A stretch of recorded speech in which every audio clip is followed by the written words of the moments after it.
This episode of No Time Like Joe Time is sponsored by Fate in Flames on Kindle Vella. Rena has grown up sheltered and cut off from the world, caring for her ailing mother. When fate catches up with her, she is thrust into a world of magic and intrigue she never knew existed, and the heritage she is not quite sure of. Read Fate in Flames on Kindle Vella. Welcome to No Time Like Joe Time, where TV gets deep for no reason. I'm Generic Joe, here to say the same thing each time before you listen to an episode.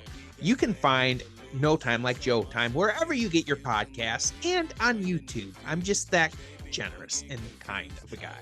Please rate, please like, subscribe, and comment, because I'm magic.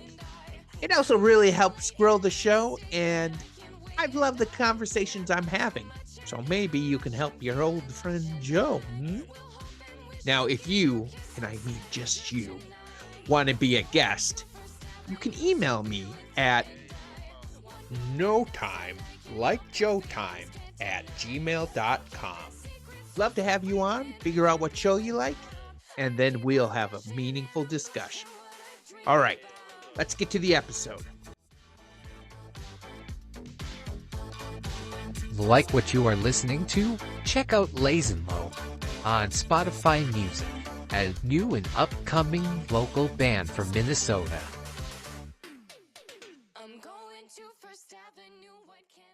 Welcome to No Time Like Joe Time, where we look at different media to learn from thus said media, like how to make a citizen's arrest, or to have a mean whistling opening.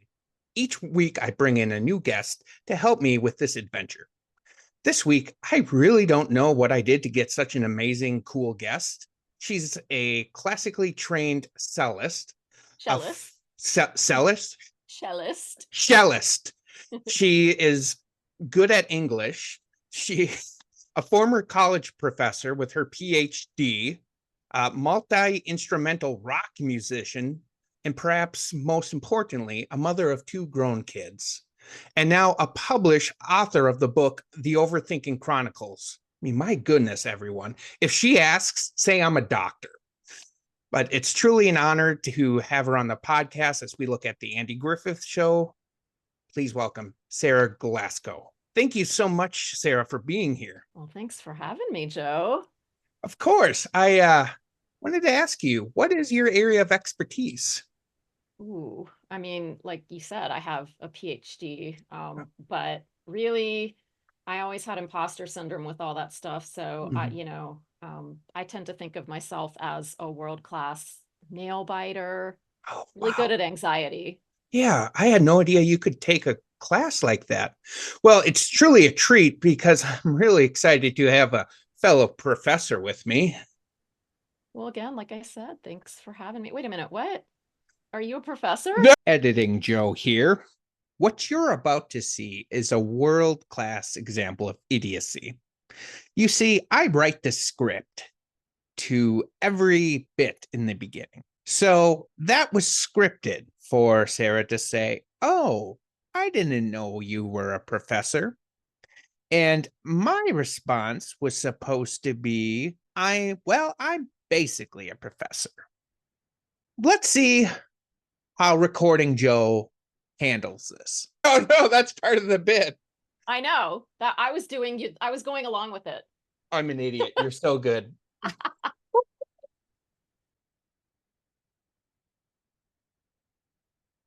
I have to live with me, guys. I have to live with me. Thanks, Sarah, for being a champ. Well, I'm basically a professor. I'm the host of this podcast, and it carries the same weight. Maybe even more some. Oh, okay. I guess I never saw it that way, but okay. Yeah, I tell you, a lot of people really look up to me. Anyone can just make a podcast. You really have to know your stuff. Oh, just to prove it to you, why don't you go ahead and ask me anything tech related? Ooh. I mean, I'm not really a techie. Okay. Okay. Well, this is an easy one. How does a bit rate affect audio quality in podcasting? And what bit rates are typically recommended for different types of podcasts? Because I'm doing I'm working on one with a friend right now. Ours isn't launched yet, so you're the expert, Joe. You're right. I mean, experts maybe even an undersell of it. Yeah, you're right. This is an easy one. You see, Sarah, if you just do a bit of podcasting, you will have short videos or less content. Pretty basic. Surprised you had to ask. Go ahead, ask me another one. Oh, wow. Okay. God, I wasn't like expecting to have to talk tech tonight. Let's see. That's all right. How do you handle audio normalization and leveling to ensure consistent volumes, like volume levels across a podcast episode? How do you do that? Going with another simple one, huh? Well, so easy. I usually yell at my guests to raise their volume and stop acting like a little mouse.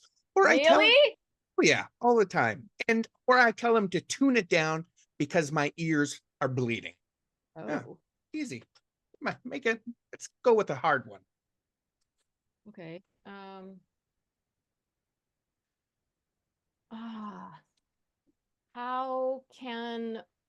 Okay, because I'm new to this. So like, how can podcasters who don't know anything about this, how can we optimize our RSS feeds for better visibility and discoverability? What is so funny? Well, I'm really glad you came here, Sarah. What is so funny about that? Well, I think I was meant I mean, I know I'm hilarious, but come on. Well, allow me to explain. You see, I think I was meant to teach you all about these basic questions. You see, boats like the RSS or the Liberty or whatever big ship you are on may pick up radio signals, but podcasts don't broadcast on the radio, Sarah. So you can't optimize for the RSS feed or whatever boat. What? Wait a minute. Okay, hold on. I don't get it. Like, I'm not trying to be rude, but like, none of your answers, no offense, Joe, none of your answers, like, kind of, they don't really make sense. Well, all right, fine. I don't know much about tech. I just really wanted to impress you, Sarah. You probably think I'm a real doofus. Oh, no.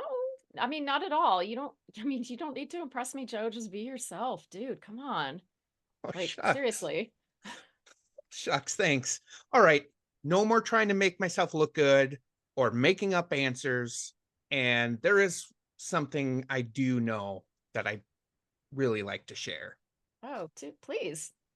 By all means. So you see this thing here? Uh-huh. Okay. So that did you get that for the eclipse? Wait. Huh. I guess two reasons it's here.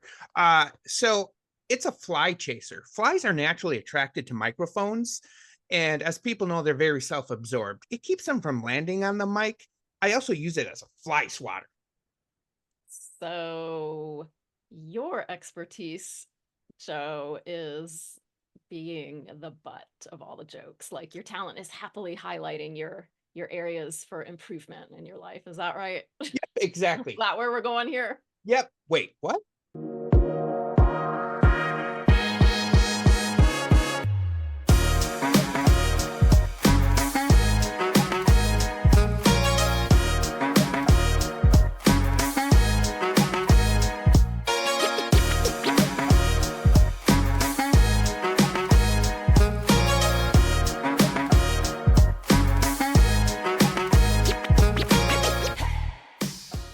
Okay. Thank you so much. You do like some serious editing. Yeah. Okay. Oh, yeah. Luckily, I really like the editing part. Otherwise, I think. Me too. I love editing. Yeah, it's so I don't know. I hyper focus on that. I love it. Yeah, me too. It's like my happy place. Yeah, totally. So then what I do from here, I kind of just start talking when I'm editing. I'm like, where's a good spot to jump in? But that was super fun because I feel like you were one of the most committed people, because some people do like acting. I could tell. I'm like right away. I I have like might theater and improv experience in my youth. so want to take an improv class. I'm gonna put this in at the end of the episode, but Sarah was so good. She was reading the bit, and she thought I was a real professor. So I was like, "Oh no, I'm not." And she was like, "No, I'm just reading the line you gave me." Uh, but all seriousness, really, thank you for being here. Oh, you're Um, welcome. you My you are pleasure. the first person who's not in my friend group to Aw, join the podcast. So I'm it's honored. yeah, it's a Joe time first. It's also like my nerves are full blast. I'm glad I did this like 11 times before, 12 times. Otherwise, I'd be a wreck. Joe, it's time to expand. I think so. Yeah. Yeah. And I think Expansion starts now. I should just like let you lead this because you are so much more energetic and like I'm waiting I have a weird sense of humor and this is Join going the to kind club. of lead me to your book. Um, my sense of humor is I'd love it if people were like, Sarah was such a great guest. Why is Joe still hosting? And I'm like, yes, I love that. Mm, But I do want to quickly talk about your book before we yeah. begin. The Overthinking Chronicles. Yeah, I have it right Oh, here. perfect. I was going to put a picture in, but you have it even better. Um, Yeah, I've read my own book like 20 times. that's good. I was telling you before we started recording, there's not a lot of books that I'm like, I mean, I do like to try to learn. I have a lot of like leadership books and Hmm. stuff like that. And occasionally one hits me. Other times I'm like, oh, I got a nugget here. With your book, I I just I almost felt like we were having a conversation. That is like what I was going for, you know? Yeah, it was I struggled with a lot of very similar things that you were talking about. Hmm. Growing up with severe depression, anxiety. Um, I always say, oh, the big ones we all enjoy together. And for so long, I thought that was just me.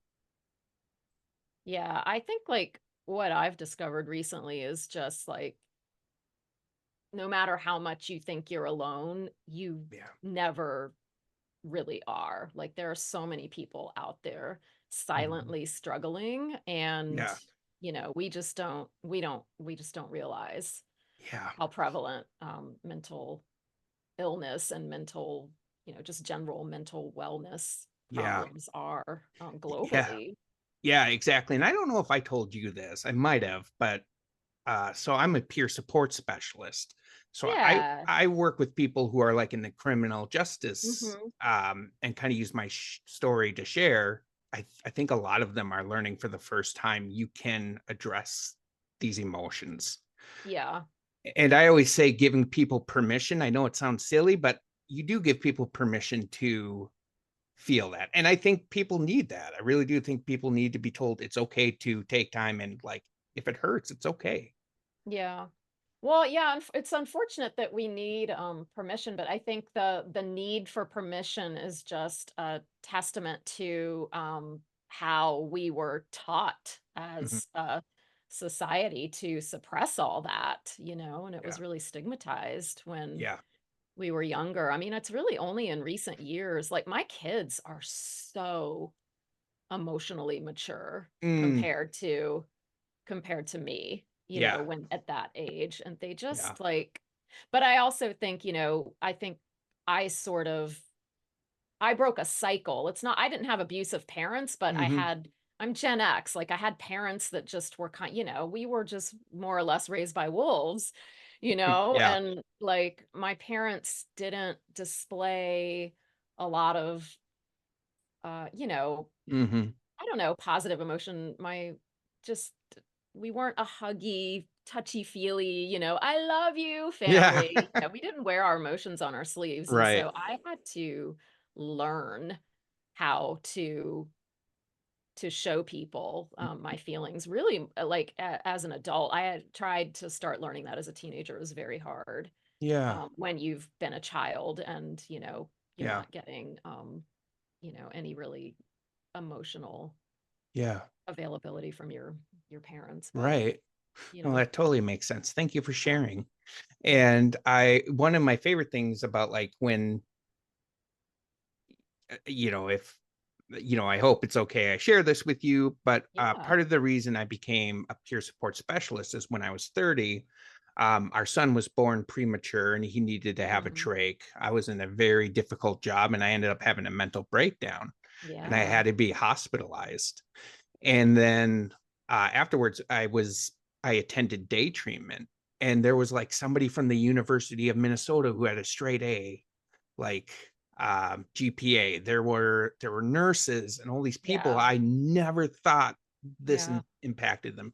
So Mhm. hearing like everything you've accomplished and seeing like, oh, anybody can experience this. There's this sense of, oh, I'm okay. Yeah. And I think that's really good. But I think what I loved most about this is you also tackle it with humor. And Yeah. I, That's just so important to me. yes, Like, yeah, mhm, laughter is medicine. yeah. And I like you always break down things in bullet points, which is super Mhm. helpful for me. Be like, ADHD, man. that's what it I is. got to talk to my people, you Yeah. know.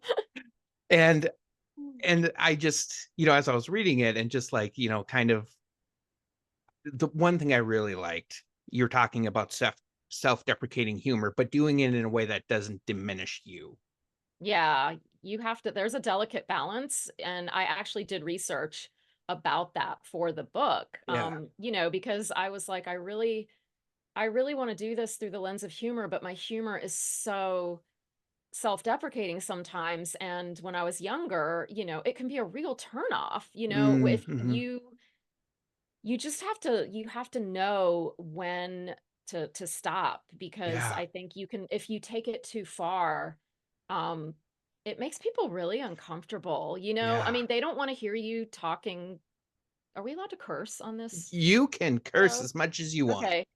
Yeah, I mean, but people don't want to hear you talking shit about Yeah. yourself. It's Yeah. uncomfortable. And that general lack of confidence is one thing. You can kind Yeah. of make fun of yourself. But I think when you go that low and Mhm. dark on yourself, when your Yeah. self-talk is that negative, Mhm. it really does. Your whole aura is just Yeah. negative, and people just see that lack of confidence, and I mean, frankly, it's not attractive, you Mhm. know? And and I think even, if you take it too far, it can frighten people because Yeah. know Mm. they don't know how to deal with it, you know? Right. Right. No, I So think I researched, like, I was like, ah, shit, I really want to do self-deprecating humor, but like, yeah. what if, what if there's research? I need to research this, because what if there's research out there that actually says it's like bad for you? And then I Yeah. like write this book and like, yeah, self-deprecating humor is my savior. And then people, come back at me with all these cited research studies going you're full of crap. It's Mhm. really bad for you. It's not going to help you. So yeah, Yeah. but the research does show that there is, that when used in moderation and when done, lightly, Yeah. that Yeah. it really does help a Yeah, lot. definitely. It reminds me, so I call it a quieter second podcast that I'm not really promoting. It's just kind of word of mouth. It's Mhm. two voices, one story. It's my wife and I, where we're talking about really personal struggles we've gone through. That's a And great title. thank you. And And that's a great premise too. yeah, it's been really good. The first season was my mental health breakdown. The second season was about my son Jack. And those were both really deep, deep Are seasons. those are those public? Are they Yes, out? yes, they are out. Please send me the links. I will Yeah. share that podcast. We need more men Oh, yeah, talking openly about mental health. It's so stigmatized yeah. for everybody, but I'm like all about smashing patriarchy, and I'm constantly Yes. like, all, I'm misogynistic, blah blah, sexist.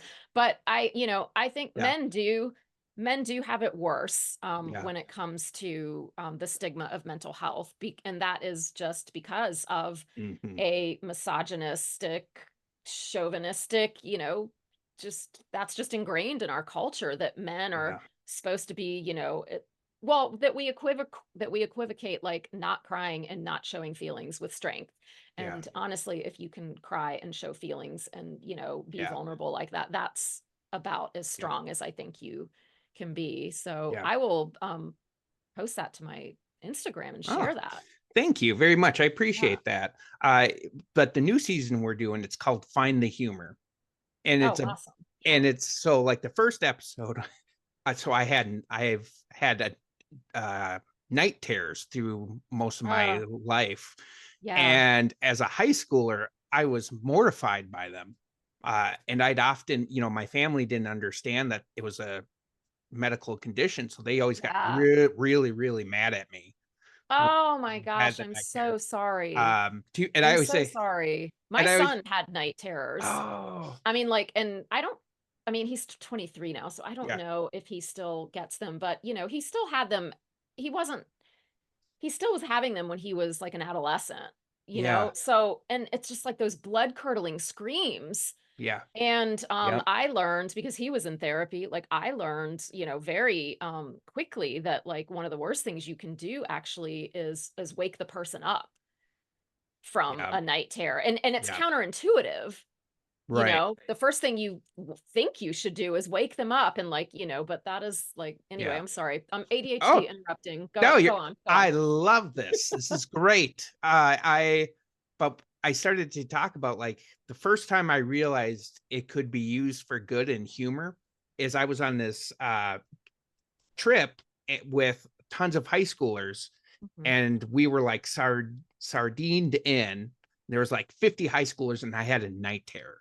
Oh God. That's tough. And I, it, it's funny. I remember the dream. The dream was just a raccoon got through a garage door. That was it. But then I got up and I started yelling, rocks, rocks, rocks. And the next day I was so embarrassed, but I started talking to people, and like some of the cool tough guys were like, I was hiding underneath my sleeping bag. And suddenly I was like, wait, we're all kind of laughing at this together. They're not Yeah. laughing at me.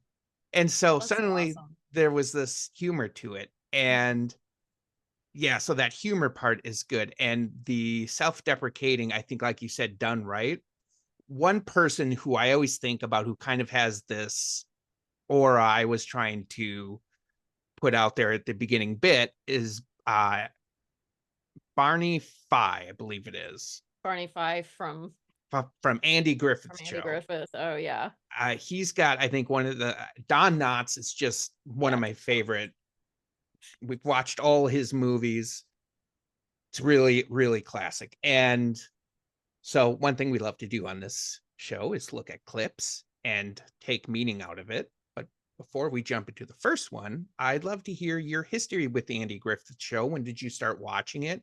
And any meaningful, you know, is it is there a meaningful part of that show, like whether you watch it with family or anything like that?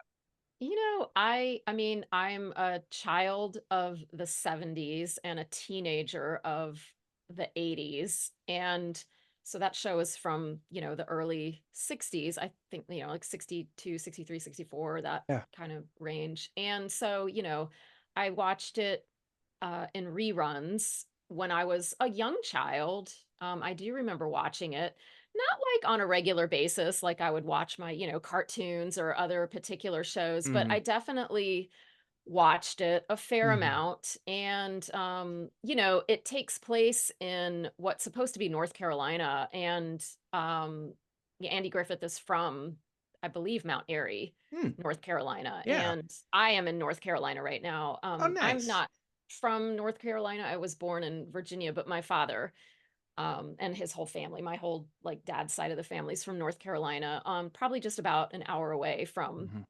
where Andy Griffith was Oh, that's from. awesome.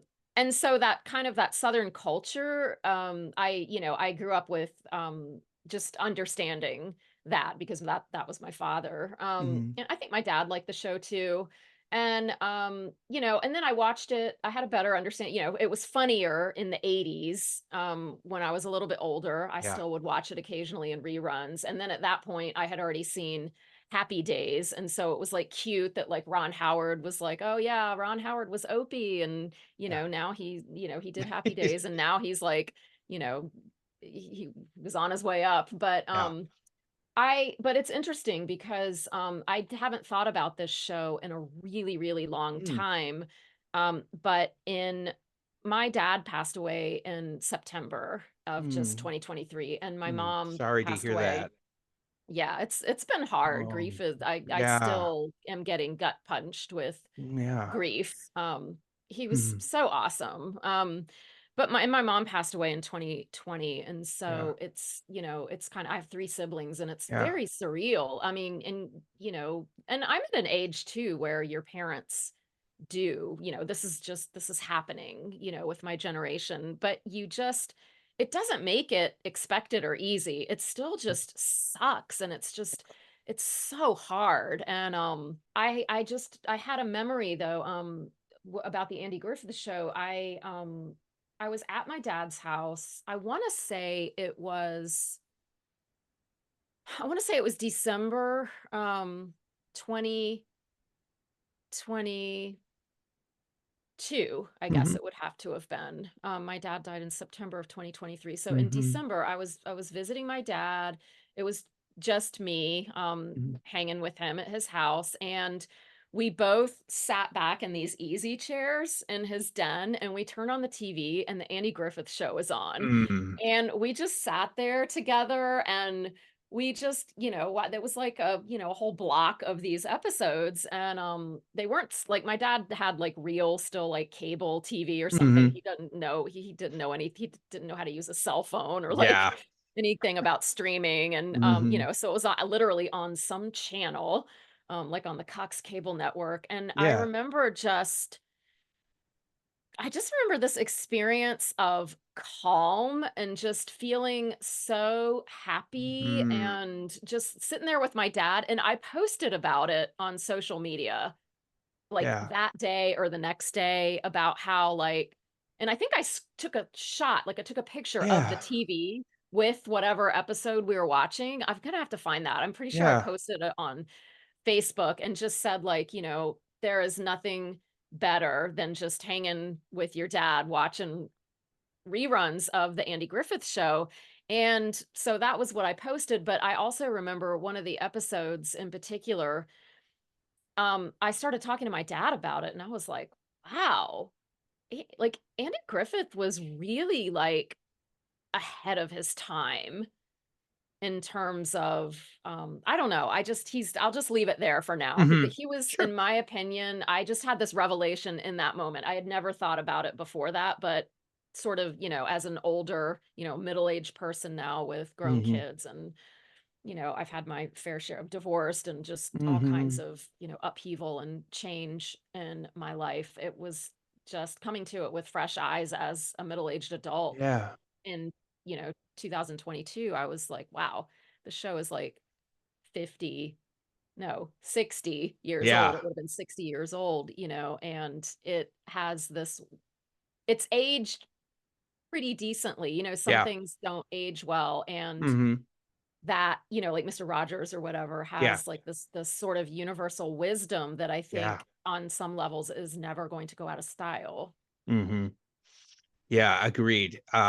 Just that's a beautiful story with you and your dad. Um, and that's one thing I always try to push is like for me, shows have always connected me to the world.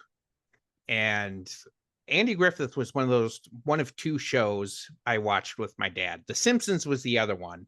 I always tell people like when I was younger, The Simpsons was like, oh, you watch The Simpsons, Yeah. but that my dad was a construction worker. He was kind of that like no show emotion, and I was all Right. emotion. So we had a little bit of a strained relationship. But when we watched The Simpsons, we were bonded.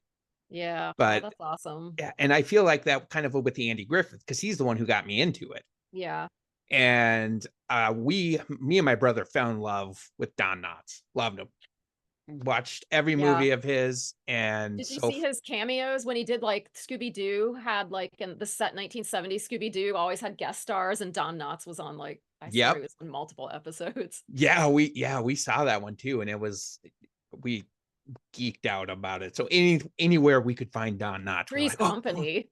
I don't know if I saw that one. I just Oh said my we said God, you have to check out. You're just probably a little too young for it. Three's Company is such a good show, and it is yeah, like John Ritter is like a comic yeah, genius. yes, It's such a good show. It's from the late 70s, early 80s. You need to check out Three's Company. The okay, earlier episodes, the earlier seasons, Don Knotts is not on those. They have they have landlords, and their landlords are the Ropers, Mr. and Mrs. Roper, okay, Stanley and Helen. But then they eventually leave the show, I think because they did a spin-off show called The Ropers. okay. And so Don Knotts comes on to the show, and Hmm. he is their new landlord, and his Yeah. name is Mr. Furley. Oh, awesome.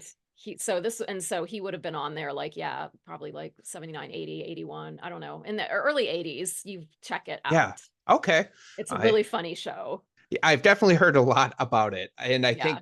I, I think the most is through Futurama, where Fry tries to get out of situations by going through episodes of Three's Company. He's like, Oh my okay. gosh, wow. But Cool. speaking of how like Andy Griffith is, still holds up. So the first clip I was going to have us look at, I think is very relatable to today. And um, I'm just going to play it and let it explain for itself. The only thing I'll say is Barney just pulled somebody over and is kind of trying to explain it like, hey, this is why I pulled you over. So here's that clip. Gomer, try to look at it from my side, will you? You see, you broke the law. Now, let me finish. Now, it's from little misdemeanors that major felonies grow. And it's my duty, it's anybody's duty, to stop them before they get too far. Now, the law must be upheld. Now, if I, as just plain John Doe, an ordinary citizen, were to see you making a U-turn, I'd have to make a citizen's arrest. Gomer, you'll be a better man if you'll try to think of us all working together for a common cause. All right, everybody, break it up. Let's go back to your homes and places of business. Come on, break it up. Let's go.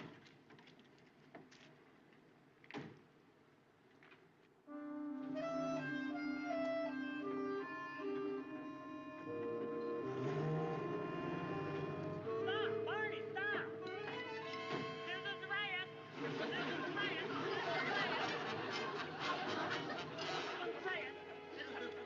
This is a riot. What are you yelling about? Like you said, you broke the law by making an illegal U-turn, and I hereby, as a citizen of the town of Mayberry in the United States of America, arrest you. I love when he's like, I hereby arrest you, and the whole crowd just cheers. I know. And Gomer Pyle too. His accent reminds me so much of my North Carolina family. They really sounded like that. But anyway, yeah. They're just comic foils for each other, Barney and Gomer Pyle. Yeah, exactly. And when I think about this, there's so many areas to think about. I think one, it's like super obvious, is like accountability and authority figures like police officers and all that stuff. But what I started thinking about it when I was reading your book, at one point you talked about, you're struggling with this anxiety, and you're like, you're probably wondering, why should you listen to me about this? And it's because of that relatability. This is why I do the show, because I always reference other shows. So there's a Scrubs episode where Dr. Cox and Elliot are treating similar types of patients. Elliot's patient is really thin, and they're about the same weight. So Dr. Cox is like, because I think Elliot called out Dr. Cox for being a hypocrite, but Dr. Cox eventually shows her like, the big thing is that we help them. Yeah. That's why we're here. And I think about like with my kids, I tell them to eat healthy. I'm terrible at that. Yeah. And so I'm curious for you, like as a professor and all that stuff, not always having it everything to go together? When do you feel like is a good time to say, hey, I still need to hold you accountable? And when is Yeah, it? Yeah. that was as a professor. And the more I acknowledged my own mental health issues and started actually being vulnerable and upfront about that with my students, Mm, and, which I think, you know, would be frowned upon by some people. And in another era, or still maybe at another university today, mhm. fortunately, the university where I worked and the colleagues with whom I worked, it was not a toxic environment. Good. It was a great place to work. Yeah. I I had students come to me with, disability accommodations every Mm, semester for ADHD, for dyslexia, for mental health related issues, for their anxiety. And, I had to, and I had no issues at all granting these accommodations. But what I also realized is that college is really stressful, and yeah. I was often asking my students to do assignments, a certain amount of reading, or, turn in something by a certain date, that I knew I would not be capable of doing myself. Not that I wasn't capable of it, but, with my neurodivergent brain, I've always Mm, kind of accepted myself as a neurodivergent person. And I have a panic disorder, and I have mhm. anxiety and depression Yeah. diagnoses, and, was on medication for that, but I did not know that I had ADHD at the Mhm. time. Um, and I just felt like such a hypocrite. I felt like I was constantly asking my students to do things Mm, that I would not be able to do myself. And sometimes I justified it with, well, you know, I don't have to do that now because I'm not in college mhm. anymore. This is kind of like just what you do. But, I just basically reached a point where it was a lot of prep on my part. But whenever I assigned reading in my last several years of teaching, I would make sure that I actually read everything that Oh, I wow. assigned my students first. Yeah. Even though I'd read it before, I would make sure that I read it again, and I would time myself so that I knew how long. And most of the stuff that I was teaching was in French. And so I knew that if I could read something, in 30 minutes, that them just being students and not being fluent speakers and readers of French, is probably going to take them at least twice as long, Yeah. to get through a heavy text. And so I started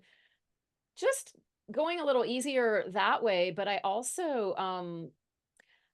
I just started accepting late work. And I think that for Mhm. some of my colleagues, that was scandalous, because everybody had on their syllabi, it was like, what's your late penalty? Is it 10% off or whatever? And Yeah. I just was like, can Oh, you submit late work? Yes, you can. Is there a penalty? No, there's not. Because in my mind, um, just if you just say sorry, you're getting a zero, that's your consequence. There you're denying the students an opportunity to learn. you mhm. know they're gonna, if they really want to get a zero, and they're really not intending to do the work, they're not gonna submit it Yeah. even late. They're not even gonna submit it late. Yeah. But if you give students the time that they need, or you just realize that, like, they have so much shit going on, and, Mm, that, they're good people, they mean well. If they have an excuse, I don't know. yeah. I just had to change the entire way that I approached teaching. And basically, I would just say, you know what, if you want to give it to me, I'm gonna take it. Now, what I would tell them is, depending on how late you give it to me, Mhm. you may or may not get my eyes on it for real. I'll give you some credit, Mm, mhm. but I can't just be like taking random late Yeah. work all over the place either. I had to build in some kind of Yeah. accountability, but I accepted late work. And, if I was able to, I would give them feedback, and, give them a grade on it. But the other radical thing that I did in recent years is, I didn't we did ungrading. I didn't have grading in my class. I just read a lot of research about it and just realized that grades they were detrimental to Yeah. students' mental well-being, and Yeah. students were just focused on grades and not Uh-huh. on learning. And I just was like, grades promote power structures and Mm. hierarchy, and basically I'm just gonna, Yeah. yeah, just gonna like you're gonna do if you do your work. I still the university's still gonna make me give you a grade. I still have to give Right. you a grade for the university, but in my class, basically, if you do the work, Hmm. um, you're gonna get an A. Yeah. If you do what is required of you, you're gonna get an A. And so, not everybody got A's because not Yeah. everybody can and will do what's actually required of them. But, Right. grades are, to a large degree, whether we acknowledge it or not, they're subjective, Yeah. you know? So, Totally. That's I don't have enough time to dissect how cool that is. But I kind of think I love the comparison between like Barney, who's like kind of wielding his authority a little bit and like, you need to do this. yeah, And then I think it's quicker for people to turn on you when you're having that, like, you have to be perfect. And I imagine that you being that kind of professor, students probably offered you more grace too. they really did. When both of my parents, well, no, my dad, I was quit already, but when my mom died, and when I had like some kind of mental break, something happened at some point that was serious. And I had two different instances. One, when my mom died, my students were like, "Don't worry, doctor," they call me Dr. G. "Don't worry, Dr. G, like, you've been here for us so much, like, the Mm, whole time, and now we're gonna be here for you." And that happened again when some major shit crisis happened in my life. I can't remember what it was, but I was yeah. very upfront with my students about it. I think I might have just been experiencing, like, some kind of, I was just struggling, and I told Yeah. them. I said, "I'm not gonna, like, lie and say, like, 'Oh, I have to pick up my daughter from daycare,'" Yeah. which I did a lot of that kind of bullshit and Hmm. earlier in my career when my kids were younger. I, Hmm. used my kids all the time as excuses when I was not doing Yeah. mentally well. And Yep. um, yeah, it's just such a good feeling when but that's what community is all about. Right. And honestly, it's you establishing a solid community. And I think that that's one of my favorite things actually about the Andy Griffith show is Yes. just the community and how it always comes back to, and Andy Griffith is like the professor who Yeah. himself, he's the one that, like, just he creates that Yeah. strong community, and makes it known that, like, everyone's welcome here, and Mhm. like, don't be an asshole. Like, it's not okay Yeah. to, like, treat people like crap. Right. Yeah, exactly. And I'm also kind of remembering of, I used to work at this job and there's this executive who just nobody liked. He was very hard on everybody, but he didn't live that. And it finally got to the point where like four managers were like, either he goes or I go. Hmm. And so they finally investigated and were like, oh yeah, this guy's like messing with the budget in not good ways. He's doing all this stuff. So they let him go. And it was pretty much a similar reaction to what the crowd was on there, where people were pretty much like, yay. And I Yeah. was like, and that was a lesson for me to be like, I need to be aware of myself and make sure I'm a good leader. And that's one Yep. thing they say, you'll be able to tell what kind of leader you are when you're in Mhm. trouble and if people have your back or not. Yep. Actually, in the research that I did for the book, for my book on self-deprecating humor, Mhm. that is one thing that I did learn, is that leaders in particular and people in supervisory and, bosses and those types of positions were just way more liked and respected by their employees if they were self-deprecating. Yeah. Yeah. Yeah. And so I I always like when I learn stuff like that and I've done that. I'm like, oh, I'm a natural. Just feels nice.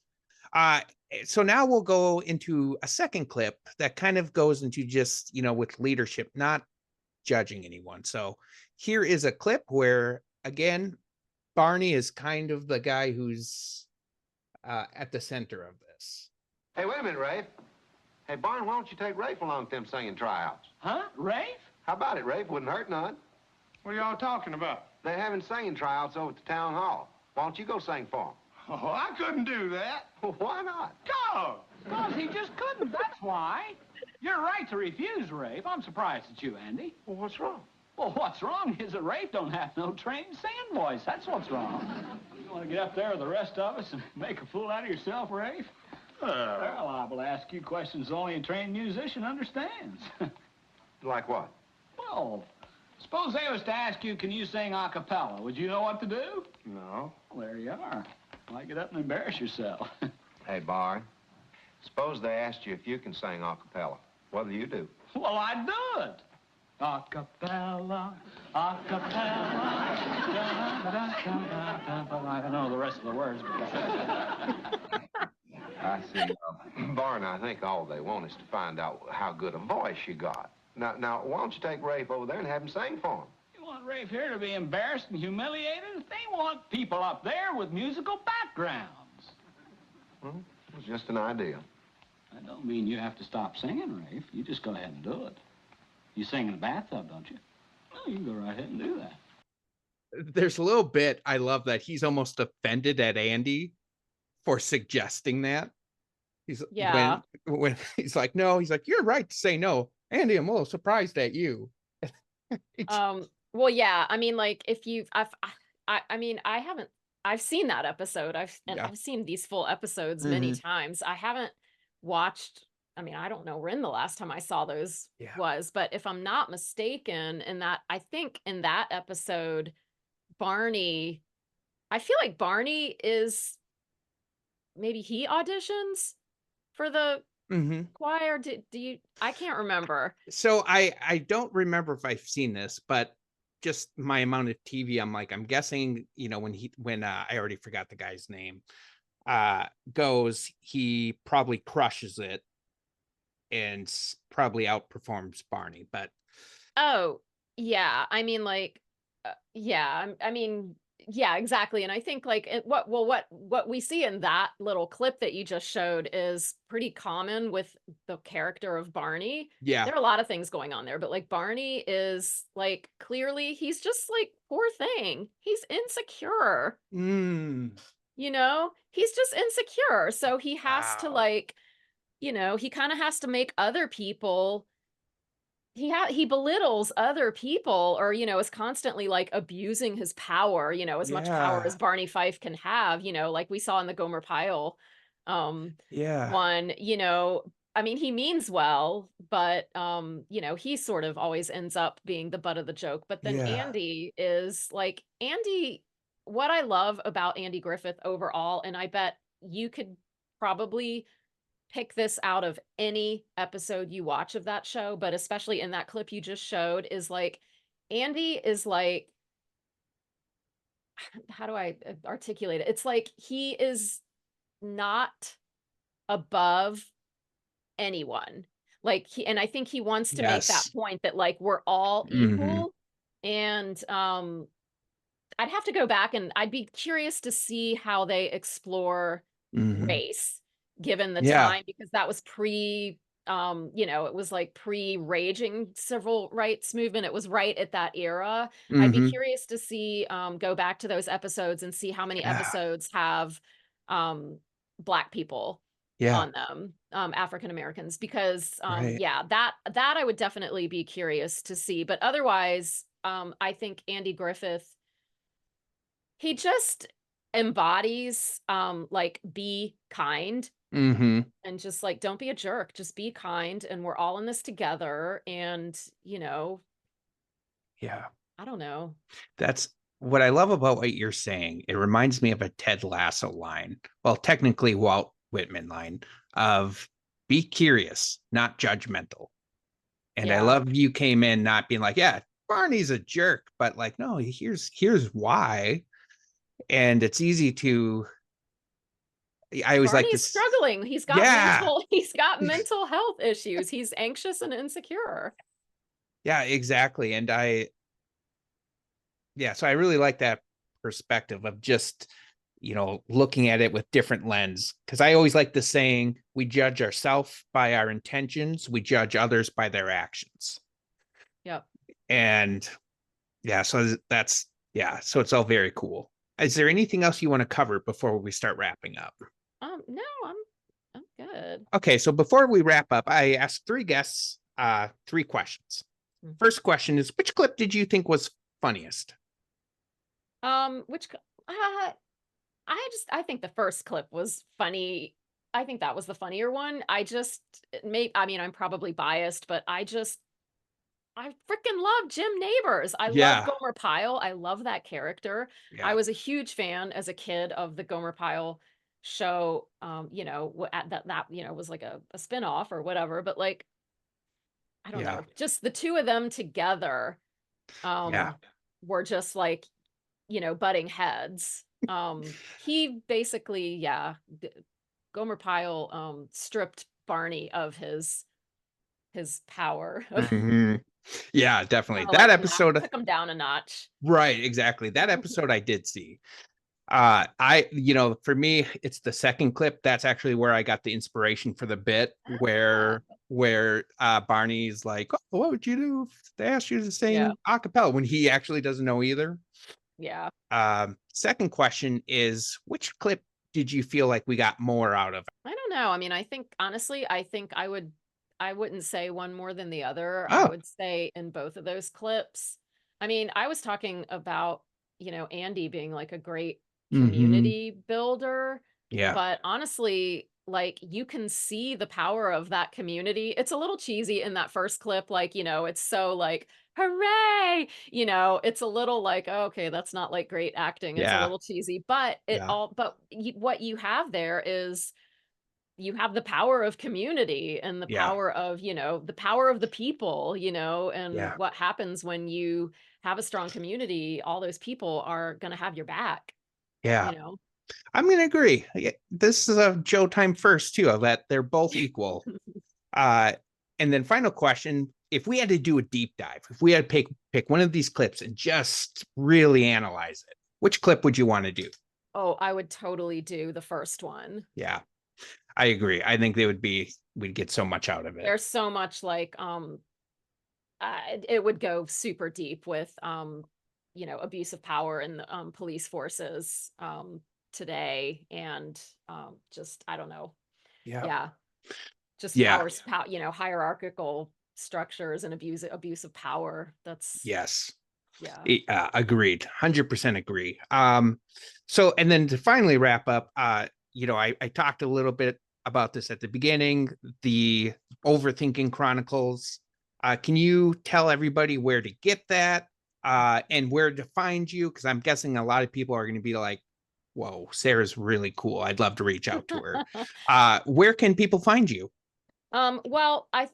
So you can find me on Instagram at my business account, which is sarcastic.self.care. And that is sarcastic is a word I like to think I made up. I probably did not make it up, but it's a combination between the words sarcastic and crass, because that's how I've always seen myself.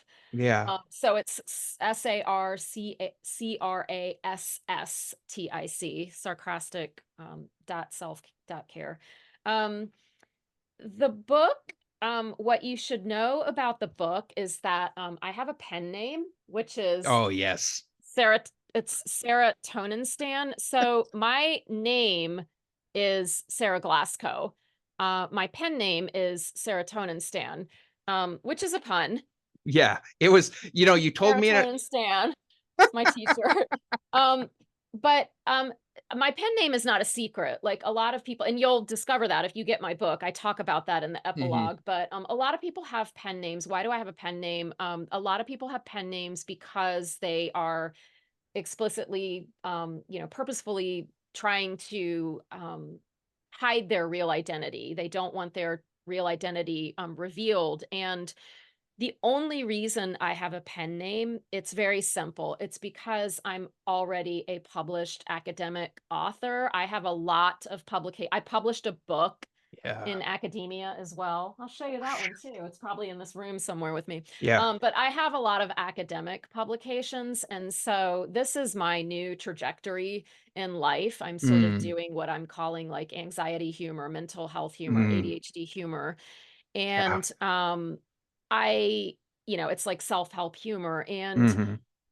that I think using my real name for those for these books, I think would just be really confusing for potential new readers. So that's the only Yeah. reason. Yeah. So if you look it up, you have to look up Sarah Serotonin Stan, the Perfect. Overthinking Chronicles.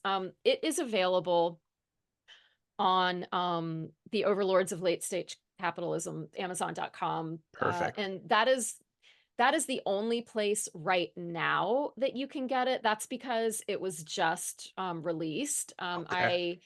Um, it will be, and it's Kindle, or you don't have to have a Kindle. The ebook you can read on any device. You don't have to have a Kindle to Hmm. buy the ebook on Amazon, Yeah. but it's there's a paperback and there's a hardback Hmm.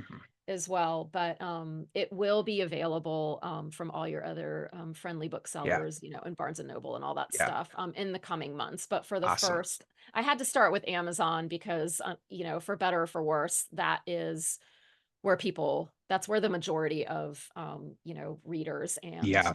I have to make a living where my potential for supporting myself Hmm. is going to come from. So Amazon, yes. Yeah. I highly recommend it. I'll put all this in the show notes so you guys can just go right to the links, find it. It's again, for me, it hit home. It's great. You'll love it.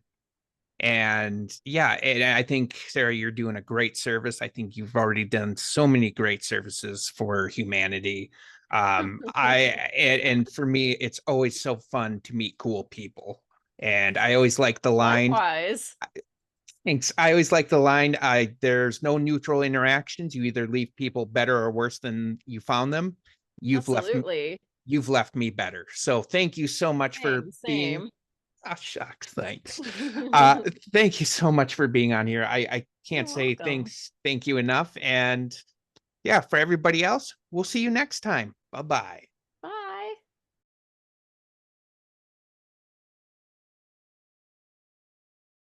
I mean, I just don't get it. I had the script right in front of me. All I had to do was read it and see that she was saying, "Oh, you're a professor. It's on the script. How did I not get that?" I mean,